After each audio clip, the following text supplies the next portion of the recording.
Hello my dear lovely students, welcome back to my channel Shubham lecture. जितने भी हमारे student 29 फरवरी को क्लास 12 बायोलॉजी का पेपर देने वाले हैं उनके लिए आज का ये वीडियो बहुत ही ज्यादा इंपॉर्टेंट है। 29 फरवरी को बायो का पेपर देने से पहले इस वीडियो को देख के जाना, नहीं तो बाद में पड़ेगा पछताना। क्योंकि आज की इस क्लास में हम क्लास 12 बायोलॉजी के पूरे चैप्टर के जितने भी महत्वपूर्ण बहुविकल्पीय प्रश्न हैं सबको इस वीडियो में कवर करेंगे। ठीक है, तो इस वीडियो में हम पूरे बुक के महत्वपूर्ण प्रश्नों को एक ही वीडियो में लेकर आए हैं। टोटल मैं आपको 60 महत्वपूर्ण बहुविकल्पीय प्रश्नों को इस वीडियो में बताऊंगा। टोटल 60 क्वेश्चन आपके चैप्टर 1 से चैप्टर 13 तक जितने भी मोस्ट इंपॉर्टेंट ऑब्जेक्टिव क्वेश्चन है सबको मैं इस क्लास में बताऊंगा। और ऐसा मत सोचिए भैया कि ये ऑब्जेक्टिव क्वेश्चन में ही आएगा, जो आपका एक एक नंबर वाला क्वेश्चन आता है उसमें भी इनमें से कई क्वेश्चंस आएंगे। तो वीडियो को ध्यान से समझना, इस वीडियो को देख कर जाना, बहुत सारी चीजें आपको सीखने को मिलेंगी। बस इतना पढ़कर जाना, ऑब्जेक्टिव क्वेश्चन और एक नंबर वाला क्वेश्चन आपका कंप्लीट हो जाएगा। ठीक है, तो 29 फरवरी क्लास 12 बायोलॉजी जितने भी स्टूडेंट जा रहे हैं पेपर देने उनके लिए ये वीडियो बहुत ही ज्यादा स्पेशल है। ठीक है, इस वीडियो को लाइक कर देना, चैनल पर चैनल को सब्सक्राइब कर लेना। चलिए स्टार्ट करते हैं। सबसे पहले हमारा फर्स्ट चैप्टर आता है पुष्पी पादपों में लैंगिक जनन। हम चैप्टर वाइज क्वेश्चंस को पढ़ेंगे, यानी कि एक एक चैप्टर में जितने भी क्वेश्चन होंगे ऐसे हम चैप्टर वाइज पढ़ते चलेंगे। सबसे पहला क्वेश्चन देखो, द्विनिषेचन क्रिया होती है जो डबल फर्टिलाइजेशन होता है, ये क्रिया किस प्रकार के पौधों में होती है? ठीक है, का है शैवालों में, खा है ब्रायोफाइट्स में, गा है अनावृत बीजी पौधों में, घा है आवृत बीजी पौधों में। तो भैया ये क्रिया आवृत बीजी पौधों में होती है, जो डबल फर्टिलाइजेशन होता है, द्विनिषेचन होता है, ये क्रिया आवृत बीजी पौधों में पाई जाती है। ठीक है, तो ऑप्शन नंबर घ आपका राइट होगा। ऐसे ही क्वेश्चंस आएंगे, ऑब्जेक्टिव क्वेश्चन बहुत ही ज्यादा मतलब इंपॉर्टेंट है। कौन कौन से चैप्टर ज्यादा इंपॉर्टेंट है मैं अभी क्लियर कराऊंगा, बस इस वीडियो को देख लेना, इसी में से ऑब्जेक्टिव क्वेश्चंस आएंगे। दूसरा, प्रतिमुखी कोशिकाएं वो होती हैं जो उपस्थित होती है, मतलब प्रतिमुखी कोशिकाएं वो होती हैं जो उपस्थित होती हैं। कहां उपस्थित होती हैं? का है निभागीय छोर पर, खा है अंड द्वार छोर पर, गा है मध्य में, घा है इनमें से कोई नहीं। तो भैया निभागीय छोर पर। ठीक है, यानी कि प्रतिमुखी कोशिकाएं वो कोशिकाएं होती हैं जो निभागीय छोर पर उपस्थित होती हैं। ठीक है, तीसरा क्वेश्चन, बीजांड का वो स्थान जहां बीजांड वृत्त जुड़ा होता है उसे क्या कहते हैं? देखो ये हम पुष्पी पादपों में लैंगिक जनन चैप्टर पढ़ रहे हैं। ठीक है, तो इसमें आपका बीजांड भी होगा, बीजांड वृत्त भी होगा। ठीक है, निभाग हाइलम सारी चीजें पाई जाएंगी। तो बीजांड का वो स्थान जहां बीजांड वृत्त जुड़ा होता है उसे क्या कहते हैं? का है निभाग या चलाजा। देखो निभाग हिंदी में, चलाजा इंग्लिश में। खा है नाभिका हाइलम, गा है केंद्रक, घा है माइक्रोपाइल। तो इसका राइट आंसर होगा ऑप्शन नंबर खा, नाभिका या हाइलम। ठीक है, यानी कि बीजांड का वो स्थान जहां बीजांड वृत्त जुड़ा होता है उसे हम नाभिका या हाइलम बोलते हैं। ठीक है, इसके बाद में 4 नंबर क्वेश्चन देखिए, निम्नलिखित में कौन सा एक आभासी फल नहीं है? बताइए इन चारों में से कौन सा फल है जो एक आभासी फल नहीं है? ठीक है, यहां पे नहीं वाला आपको विशेष ध्यान देना है। बहुत सारे स्टूडेंट जल्दबाजी में पढ़ते हैं, वो नहीं को नहीं देखते हैं। ठीक है, तो प्रॉब्लम हो जाएगा। का है सेब, खा है स्ट्रॉबेरी, गा है अखरोट, घा है आम। तो आम जो है ये आभासी फल नहीं है इनमें से, तो आपका घा वाला ऑप्शन बिल्कुल करेक्ट होगा। ठीक है, नेक्स्ट क्वेश्चन देखते हैं, 5 नंबर क्वेश्चन, टैपिटम परत का कार्य होता है। टैपिटम परत का कार्य क्या होता है बताइए, जो टैपिटम परत होती है? ठीक है, का है परागकणों को नष्ट करना, खा है अंतःस्थीलियम का निर्माण, गा है परागकणों का निर्माण, घा है परागकणों का पोषण। ठीक है, तो टैपिटम जो होता है ये परागकणों को पोषण प्रदान करता है। तो ऑप्शन नंबर घ आपका राइट होगा। देखिए जो परागकण होते हैं, ठीक है, पुष्पी पौधों में, इसको जो है पोषण प्रदान करता है कौन? टैपिटम। ये ध्यान रखिएगा, ये एक नंबर वाले क्वेश्चन में आता है। टैपिटम का कार्य लिखिए। ठीक है, यह टैपिटम से क्या तात्पर्य है? तो आप लोग कह सकते हैं टैपिटम जो है ये परागकणों को पोषण प्रदान करता है, एक नंबर में आएगा। 6 नंबर, भारतीय भ्रूण विज्ञान के जनक कौन है? भारतीय भ्रूण विज्ञान के जनक कौन है? ठीक है, का है रामदार, खा है बीएन प्रसाद, गा है पीएन मेहरा, घा है प्रोफेसर माहेश्वरी। तो इसका राइट आंसर होगा ऑप्शन नंबर घा, प्रो माहेश्वरी। ये भारतीय भ्रूण विज्ञान के जनक माने जाते हैं। एक नंबर में भी आ सकता है कि भारतीय भ्रूण विज्ञान के जनक कौन है, तो आप लिख दीजिएगा प्रो माहेश्वरी। ठीक है, 7 नंबर, बहुभ्रूणता की खोज किसने की? बहुभ्रूणता। ठीक है, देखियो का है ल्यूएनहॉक, खा है माहेश्वरी, गा है विंकलर ने और घा है कूपर द्वारा। ठीक है, तो इसका राइट आंसर हो जाएगा ऑप्शन नंबर का, लुईवेनहॉक द्वारा। देखिए बहुभ्रूणता की खोज जो है ये लुईवन हॉक द्वारा की गई थी। बहुभ्रूणता का मतलब बहुत सारे भ्रूण पाए जाए, जहां एक ही बीज या एक ही बीजांड में बहुत सारे भ्रूण पाए जाते हैं उसको हम बहुभ्रूणता बोलते हैं। ठीक है, ऐसा क्वेश्चन आता है। 8 नंबर, एक प्रारूपी आवृतबीजी भ्रूण कोश परिपक्व होने पर होता है। मतलब एक प्रारूपी आवृतबीजी जो भ्रूण कोश है वो परिपक्व होने पर किस प्रकार का होता है? का है 7 केंद्रकीय 8 कोशिकीय, खा है 7 केंद्रकीय 7 कोशिकीय, गा है 8 केंद्रकीय 8 कोशिकीय और घा है 8 केंद्रकीय 7 कोशिकीय। तो इसका राइट आंसर हो जाएगा ऑप्शन नंबर घा, 8 केंद्रकीय 7 कोशिकीय होता है। एक प्रारूपी आवृतबीजी भ्रूण कोश जो है वो परिपक्व होने के बाद 8 केंद्रकीय 7 कोशिकीय होता है। ये आपका राइट आंसर होगा। 9 नंबर क्वेश्चन को देखो, आवृतबीजी पौधों में पुंकेसर है। आवृतबीजी पौधों में पुंकेसर का क्या काम है? मतलब पुंकेसर है क्या? देखो, का है मादा जननांग, खा है नर जननांग, गा है का व खा दोनों, घा है इनमें से कोई नहीं। तो आवृतबीजी पौधों में जो पुंकेसर होता है वो नर जननांग का कार्य करता है। स्त्री केसर जो है वो मादा जननांग होगा। ठीक है, तो ये आपको ध्यान रखना है। ठीक, ये पुष्पों में जनन अंग होता है। 10 नंबर, निभाग पाया जाता है। निभाग कहां पाया जाता है? का है परागकण में, खा है बीजांड में, गा है भ्रूणकोश में और घा है ये सभी। ठीक है, तो इसका राइट आंसर होगा ऑप्शन नंबर खा, बीजांड में। देखिए जो निभाग होता है वो बीजांड में पाया जाता है। 11 नंबर क्वेश्चन, इनमें से कौन परागकण में पाए जाते हैं? इन चारों में से कौन परागकण में पाए जाते हैं?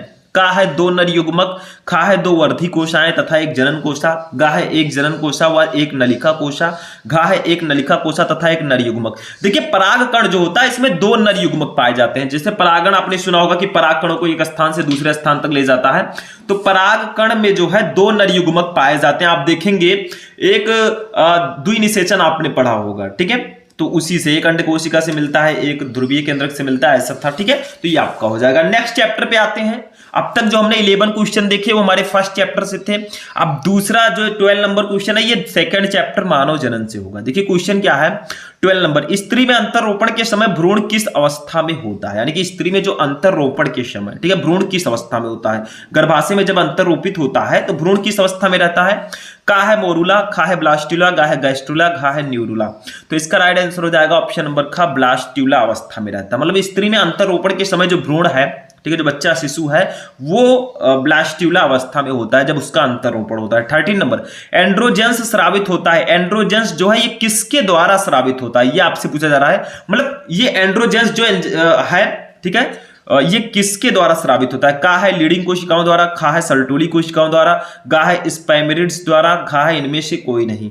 तो जो एंड्रोजेंस है ये लीडिंग कोशिकाओं द्वारा स्रावित होता है। आपका का वाला ऑप्शन बिल्कुल सही होगा। 14 नंबर, स्त्रियों में आवर्त चक्र मेस्ट्रुअल साइकिल सामान्यतः होता है कितने दिन का होता है? कितने दिन पर? देखिए का है 10 से 11 दिन, खा है 28 से 29 दिन, गा है 25 से 26 दिन, घा है 17 डेज। ठीक है, तो इसका राइट आंसर हो जाएगा ऑप्शन नंबर खा, 28 से 29 डेज। मतलब स्त्रियों में जो आवर्त चक्र होता है मेस्ट्रुअल साइकिल्स ये 28 to 29 डेज पर होता है। ठीक है, अब नेक्स्ट क्वेश्चन हमारा नेक्स्ट चैप्टर 3 से है, जनन स्वास्थ्य से। देखो 15 नंबर, एमनियोटिक द्रव की कोशिकाओं में निम्न में से किसकी उपस्थिति से भ्रूणीय शिशु का लिंग निर्धारण होता है? मतलब एमनियोटिक जो द्रव्य होता है, ठीक है, एमनियोटिक जो फ्लूइड होता है उसकी कोशिकाओं में किसकी उपस्थिति से भ्रूणीय शिशु का लिंग निर्धारण होता है कि आखिर ये लड़का है लड़की है? का है बारपिंड, खा है लिंग गुणसूत्र, खा है काइजमेटा, घा है प्रतिजन। तो इसका राइट आंसर होगा ऑप्शन नंबर का बारपिंड। ठीक है, मतलब एमनियोटिक द्रव की कोशिकाओं में बारपिंड की उपस्थिति से भ्रूणीय शिशु का लिंग निर्धारण होता है। 16 नंबर,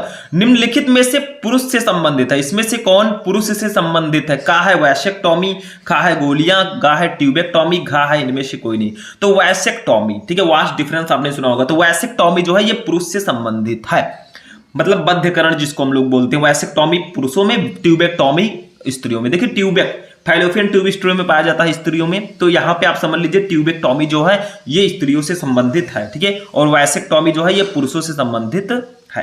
ठीक है, चलिए आगे बढ़ते हैं। नेक्स्ट क्वेश्चन हमारा चैप्टर 4 से होगा। अब देखिए 17 नंबर क्वेश्चन हमारा है वंशागति एवं विविधता के सिद्धांत, चैप्टर 4 से। देखो 17 नंबर, आनुवांशिकी जीव विज्ञान की एक शाखा है जिसके अंतर्गत अध्ययन किया जाता है। मतलब आनुवांशिकी के अंतर्गत हम किसका अध्ययन करते हैं?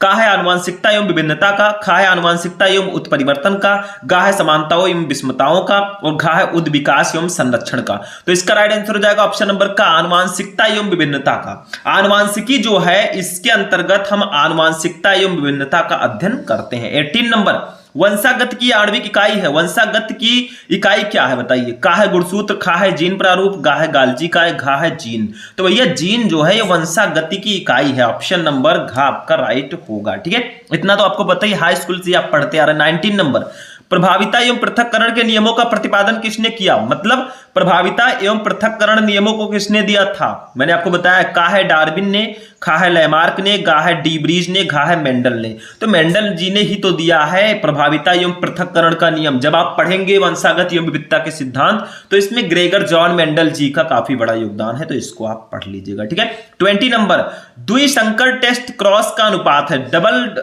हाइब्रिड टेस्ट क्रॉस जो होता है इसका रेशियो क्या होता है? का है 3:1, खा है 1:1, गा है 9:3:3:1 और घा है 1:1:1:1।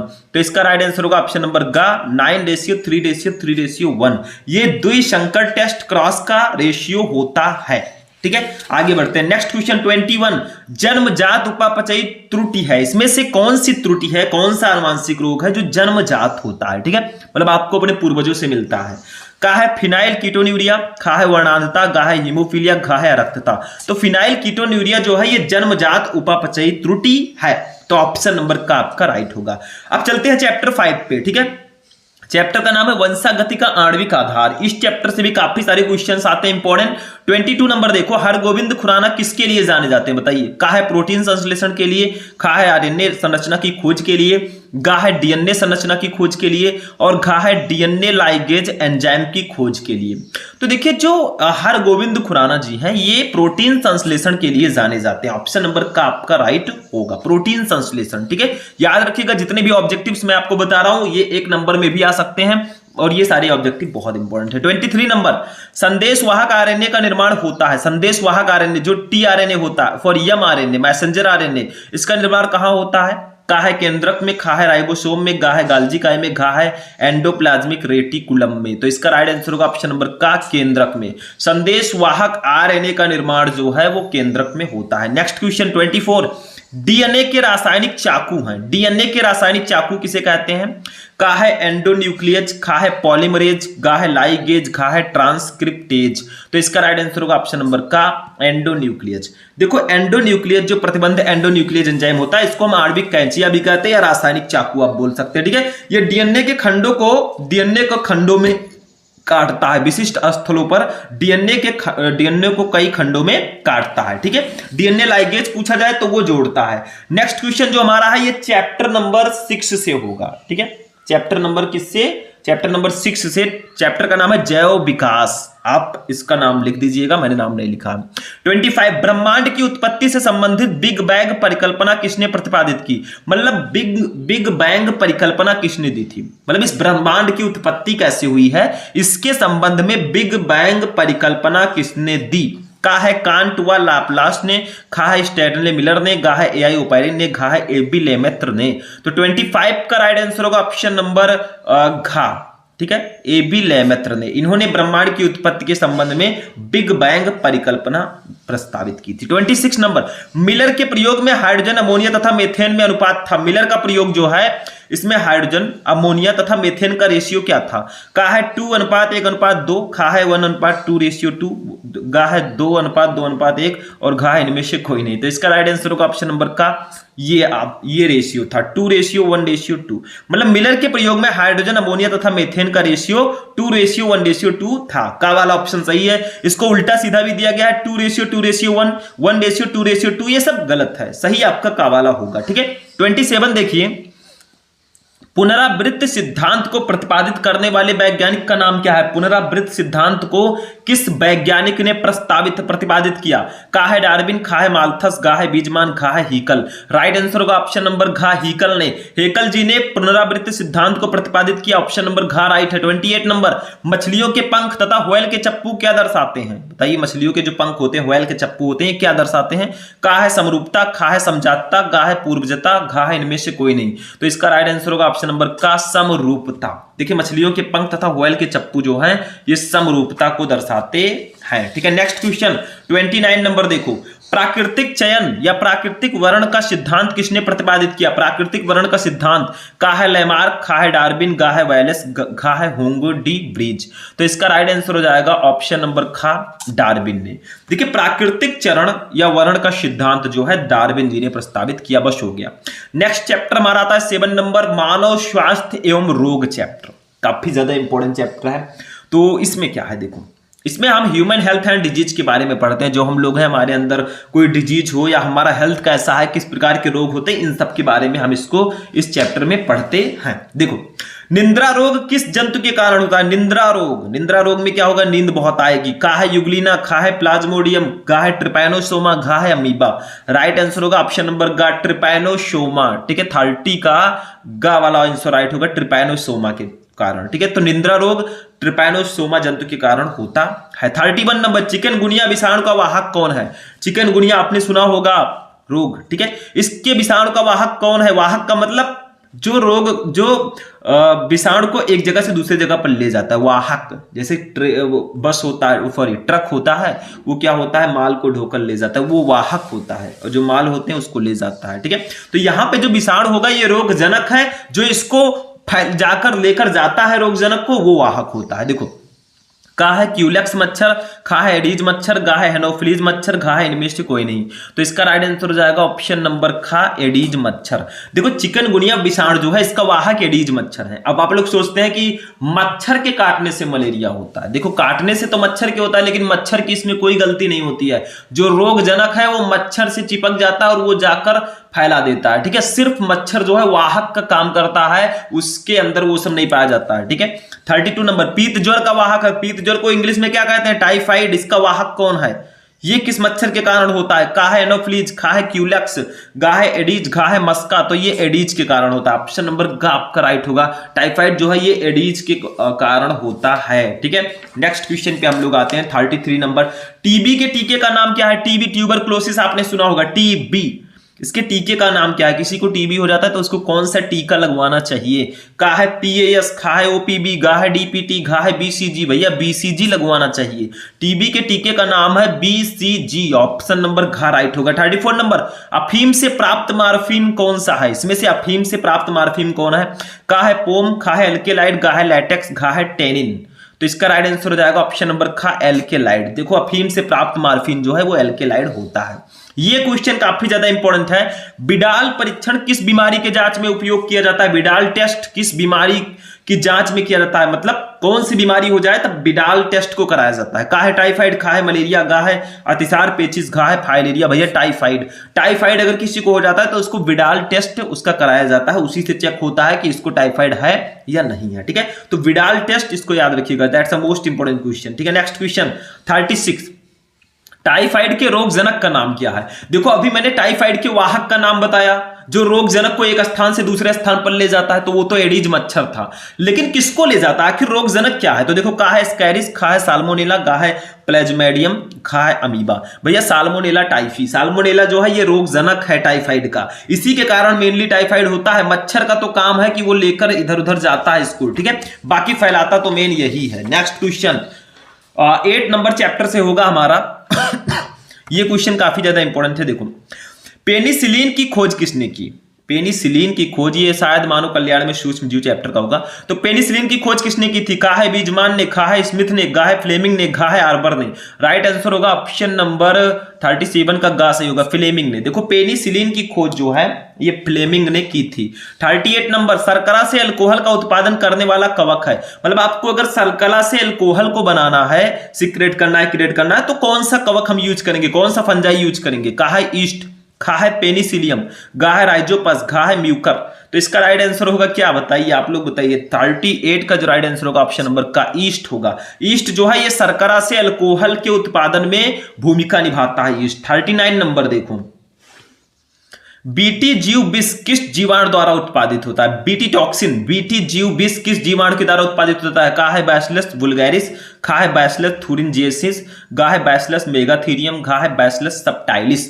तो खा वाला ऑप्शन इसका सही होगा। 39 का खा, बैसिलस थुरिनजिएसिस द्वारा बीटी जीव विष जीवाणु जो है उत्पादित होता है। ये जीवाणु है, बैसिलस थूरियनजेंसिस ये जीवाणु है और बीटी जीव विष जो है इसी जीवाणु के द्वारा उत्पादित होता है। 40 नंबर क्वेश्चन, निम्नलिखित में से कौन सा एक जैव निम्नीकरण प्रदूषक है, मतलब जैव विघटित प्रदूषक इसमें से कौन सा है? का है प्लास्टिक, खा है एस्बेस्टॉस, गा है वाहित मल, घा है ई कचरा। तो इसका राइट आंसर होगा ऑप्शन नंबर गा, वाहित मल। वाहित मल जो है ये एक जैव निम्नीकरण ये विघटित प्रदूषक है। क्यों वाहित मल क्या होता है? देखो शहरों में या नगरों में देखेंगे कि बहुत बड़ी मात्रा में व्यर्थ जल जो है वो निकलता है। उस व्यर्थ जल में ज्यादातर मात्रा में मनुष्य का मलमूत्र होता है, ठीक है, तो उसका विघटन नहीं हो पाता, वो जैव निम्नीकरणीय है, ठीक है, ये ध्यान रखिएगा। आगे देखिए, जिसमें बहुत सारे रोग जनक भी पाए जाते हैं। चैप्टर 9 का क्वेश्चन, जैव प्रौद्योगिकी सिद्धांत व प्रक्रम चैप्टर का क्वेश्चन है ये। देखो 41 नंबर, डीएनए खंडों की पहचान करते हैं। डीएनए खंडों की पहचान हम किससे करते हैं? मान लीजिए डीएनए को काट कर रख दिया गया कई खंड में, तो उसके खंडों की पहचान हम कैसे करेंगे, किस विधि से? का है नॉर्दर्न ब्लोटिंग से, खा है सदर्न ब्लोटिंग से, गा है वेस्टर्न ब्लोटिंग से, घा है इन सभी से। भैया सदर्न ब्लोटिंग से हम डीएनए खंडों की पहचान करते हैं। डीएनए को खंडों में तोड़ दिया जाए तो उसको हम कैसे रिकॉग्नाइज करेंगे? सदर्न ब्लॉटिंग से। 42 नंबर क्वेश्चन, जंतु कोशिकाओं में क्लोनिंग के लिए उपयुक्त संवाहक है। जंतु कोशिकाओं में क्लोनिंग के लिए उपयुक्त संवाहक कौन सा है? का है SB90, खा है PBR 327, गा है PUC, घा है PBR 322। ये घा वाला ऑप्शन आपका सही होगा। मतलब जंतु कोशिकाओं में क्लोनिंग के लिए जो सबसे अच्छा संवाहक है वो PBR 322 है, ठीक है, ये आपका राइट आंसर होगा। 43 नंबर क्वेश्चन, कौन सा एंजाइम डीएनए को विशिष्ट जगह पर काटने के लिए जाना जाता है? बताइए इसमें से कौन सा एंजाइम है जो डीएनए को विशिष्ट जगहों पर काटता है, ठीक है, डीएनए को खंडों में काट देता है। का है एक्सोन्यूक्लियज, खा है एंडोन्यूक्लियज, गा है पॉलीमरेज, खा है ये सभी। तो इसका राइट आंसर हो जाएगा ऑप्शन नंबर खा, एंडोन्यूक्लियज। देखो एंडोन्यूक्लियज एंजाइम जो है ये डीएनए को विशिष्ट जगह पर काटने का काम करता है, इसीलिए इसको आणविक कैंची भी बोलते हैं। अगर आपसे पूछा जाए आणविक कैंची क्या है एक नंबर में, तो आप बता दीजिए प्रतिबंध एंडोन्यूक्लियज एंजाइम को ही आणविक कैंची बोलते हैं। 44 नंबर क्वेश्चन, जेनेटिक इंजीनियरिंग का उपयोग होता है। जेनेटिक इंजीनियरिंग का उपयोग कहां पर होता है? का है कृषि के क्षेत्र में, खा है चिकित्सा में, गा है परजीवी जीव में, घा है उपरोक्त सभी में। इसका राइट आंसर हो जाएगा ऑप्शन नंबर घा, उपरोक्त सभी में। जेनेटिक इंजीनियरिंग का उपयोग कृषि के क्षेत्र में भी किया जाता है, चिकित्सा में भी किया जाता है और परजीवी में भी किया जाता है, तो इन सभी में इसका यूज होता है। 10 नंबर क्वेश्चन, 10 नंबर चैप्टर का क्वेश्चन, इस चैप्टर का नाम है जैव प्रौद्योगिकी एवं उसके अनुप्रयोग। देखो 45 नंबर क्वेश्चन, किस पदार्थ का संश्लेषण जीनी अभियांत्रिकी द्वारा औद्योगिकी स्तर पर किया जाता है? मतलब इसमें से कौन सा पदार्थ है जिसका संश्लेषण जीनी अभियांत्रिकी द्वारा औद्योगिक स्तर पर करते हैं? का है मानव वृद्धि हार्मोन, खा है इंसुलिन, गा है इंटरफेरॉन, घा है इन सभी का। तो इसका राइट आंसर हो जाएगा ऑप्शन नंबर घा, इन सभी का। देखो जो किस पदार्थ का संश्लेषण जीनी अभियांत्रिकी द्वारा औद्योगिक स्तर पर किया जाता है? तो मानव वृद्धि हार्मोन का भी संश्लेषण किया जाता है, इंसुलिन का भी, इंटरफेरॉन का भी, तो इन सभी का हो गया। 46 नंबर, पौधों में अपतृणनाशी प्रतिरोधक जीन है। पौधों में अपतृणनाशी प्रतिरोधक जीन कौन सा है? तो का है CT, खा है MT, गा है GST, घा है BT। तो इसका गा वाला ऑप्शन राइट होगा GST, ठीक है, मतलब सॉरी ये आपका नहीं सही होगा। इसका राइट आंसर क्या होगा? देखिए 46 का राइट आंसर होगा, पौधों में अपतृणनाशी प्रतिरोधक जीन कौन सा होता है? स्टूडेंट इसका राइट आंसर ऑप्शन नंबर गा ही होगा, GST, ये सही होगा, ठीक है। GST जो है ये पौधों में अपतृणनाशी प्रतिरोधक जीन होता है। 47 नंबर क्वेश्चन, बीटी टॉक्सिन किस जीवाणु से बनता है? बीटी टॉक्सिन किस जीवाणु द्वारा बनता है? बताइए जल्दी। का है बैसिलस वुल्गैरिस, खा है बैसिलस थूरियनजेंसिस, गा है बैसिलस सबटाइलिस और घा है बैसिलस मेगाथीरियम। तो इसका राइट आंसर हो जाएगा आपका ऑप्शन नंबर खा, बैसिलस थूरियनजेंसिस। अभी तो मैंने बताया था बीटी जीव विष किसके द्वारा बनता है, तो बैसिलस थूरियनजेंसिस। वही क्वेश्चन यहां पे भी आया है। चैप्टर 11 पर हम लोग चलेंगे भैया। चैप्टर 11 देखिए, जीव और समष्टियां नाम है इसका। 48 नंबर, दलहनी पौधों की जड़ों में पाया जाता है। दलहनी पौधों की जड़ों में क्या पाया जाता है? का है राइजोबियम, खा है एजेटोबैक्टर, गा है स्यूडोमोनास, घा है ये सभी। तो राइट आंसर आपका घा वाला ही होगा। अगर ये सभी वाला ऑप्शन आता है तो मैंने देखा है कि 99% ये सभी वाला ऑप्शन ही सही होता है, ठीक है। आगे देखिए 49 नंबर, ऐसी पारस्परिक जिसमें एक जाति को लाभ होता है और दूसरे को ना लाभ होता है ना हानि, उसे क्या कहते हैं? मतलब ऐसी पारस्परिक क्रिया जिसमें एक जाति को लाभ हो और दूसरी जाति को ना लाभ हो ना हानि हो, उसको क्या कहते हैं? का है अंतरजातीय परजीविता, खा है सहभोजिता, गा है सहोपकारिता, घा है स्पर्धा। तो इसका राइट आंसर होगा ऑप्शन नंबर ख, सहभोजिता। तो ऐसी पारस्परिक क्रिया जिसमें एक जाति को लाभ हो और दूसरे को ना लाभ हो ना हानि, उसको सहभोजिता कहते हैं। तो 49 का ख वाला ऑप्शन सही होगा। 50 नंबर, एलन के नियम के अनुसार ठंडी जलवायु में रहने वाले स्तनधारियों में क्या होता है? का है छोटे अंग और शरीर के उपांग, खा है बड़े अंग और शरीर के उपांग, गा है छोटे शरीर का आकार, घा है सभी अंग एवं उपांग समान आकार के। तो का वाला ऑप्शन सही होगा, छोटे अंग और शरीर के उपांग। मतलब एलन के नियम के अनुसार ठंडी जलवायु में रहने वाले जो स्तनधारी हैं उनके छोटे अंग होंगे और शरीर के उपांग भी छोटे होंगे। तो आपका ऑप्शन नंबर का बिल्कुल सही होगा। 50 का। नेक्स्ट क्वेश्चन पे आते हैं, 51 पे चलते हैं। देखो पारितंत्र चैप्टर का क्वेश्चन है, 12 नंबर चैप्टर 51। पारिस्थितिक सिद्धांत को प्रतिपादित करने वाले वैज्ञानिक का नाम बताइए। पारिस्थितिक सिद्धांत को किसने प्रतिपादित किया? का है एजी टेंसले, खा है KR स्पोर्ने, खा है JD वाटसन, घा है FHC क्रिक। तो इसका राइट आंसर हो जाएगा ऑप्शन नंबर का एजी टेंसले। देखो पारिस्थितिक सिद्धांत को प्रतिपादित करने वाले वैज्ञानिक एजी टेंसले जी हैं। 52, भारत में पारिस्थितिकी का जनक किसे कहा जाता है? भारत में, हमारे इंडिया में पारिस्थितिकी का जनक किसको माना जाता है? का है बीरबल साहनी, खा है R मिश्रा, गा है राम उदार, घा है KC मेहता। इसका राइट आंसर होगा ऑप्शन नंबर ख, R मिश्रा। भारत में पारिस्थितिक का जनक R मिश्रा जी को माना जाता है। 53, पारिस्थितिक तंत्र में ऊर्जा का प्रवाह कैसा होता है? पारिस्थितिक तंत्र में जो इकोसिस्टम होता है उसमें ऊर्जा का प्रवाह किस प्रकार का होता है? का है एक दिशीय, खा है द्विदिशीय, गा है बहुदिशीय, घा है ये सभी। तो भैया उसमें एक दिशीय होता है। पारिस्थितिक तंत्र में ऊर्जा का प्रवाह एक दिशीय होता है। 54, खाद्य श्रृंखला में मनुष्य है, मतलब खाद्य श्रृंखला जो होती है उसमें मनुष्य का स्थान क्या है? का है उत्पादक, खा है अपघटनकर्ता, गा है उपभोक्ता, घा है इनमें से कोई नहीं। तो गा वाला ऑप्शन सही होगा। खाद्य श्रृंखला में जो हम मनुष्य हैं वो उपभोक्ता हैं। ठीक है, आगे बढ़ते हैं। 55 नंबर क्वेश्चन देखिए, बहुत इंपॉर्टेंट क्वेश्चन है। खाद्य श्रृंखला की आधारभूत इकाई क्या है? खाद्य श्रृंखला की आधारभूत इकाई है, का है उत्पादक, खा है प्राथमिक उपभोक्ता, गा है द्वितीयक उपभोक्ता, घा है इनमें से कोई नहीं। तो 55 का वाला ऑप्शन सही होगा, उत्पादक। देखो खाद्य श्रृंखला की आधारभूत इकाई उत्पादक होता है। लास्ट चैप्टर पे आते हैं, जैव विविधता एवं संरक्षण पे, काफी इंपॉर्टेंट है। 55 नंबर क्वेश्चन, उत्तर प्रदेश का राज्य पक्षी क्या है? बताइए हमारे उत्तर प्रदेश का राज्य पक्षी क्या है? यूपी वालों पता होगा। का है मोर, खा है सारस, गा है कबूतर, घा है गौरैया। भैया सारस है। यूपी का जो उत्तर प्रदेश का जो राज्य पक्षी है वो क्या है भैया? वो सारस होगा। ठीक है, आपका ऑप्शन नंबर ख राइट है। तो ये आपका ख वाला ऑप्शन राइट होगा। नेक्स्ट क्वेश्चन 56 नंबर, देखो ध्यान से समझना, बहुत इंपॉर्टेंट क्वेश्चन है। काजीरंगा राष्ट्रीय उद्यान भारत के किस राज्य में स्थित है? काजीरंगा राष्ट्रीय उद्यान भारत के किस राज्य में स्थित है? का है असम, खा है गुजरात, गा है महाराष्ट्र, घा है पंजाब। भैया ये असम में है। काजीरंगा राष्ट्रीय उद्यान जो है ये भारत के असम में स्थित है। 57 नंबर, एशियाई शेरों के लिए एकमात्र प्राकृतिक वास गिर राष्ट्रीय उद्यान कहां पर स्थित है?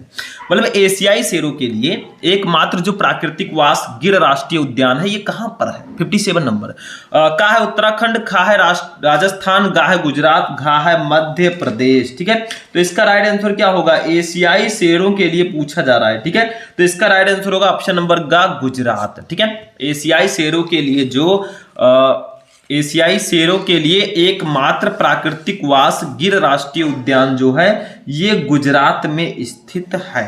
ठीक है, नेक्स्ट क्वेश्चन पे आते हैं। 58 नंबर क्वेश्चन देखो ध्यान से समझना। निम्नलिखित में से कौन सा स्तनिक संकटग्रस्त नहीं है? बताइए इसमें से कौन सा स्तनिक है जो संकटग्रस्त नहीं है? का है लाल पांडा, खा है कस्तूरी मृग, गा है नील गाय, घा है बब्बर शेर।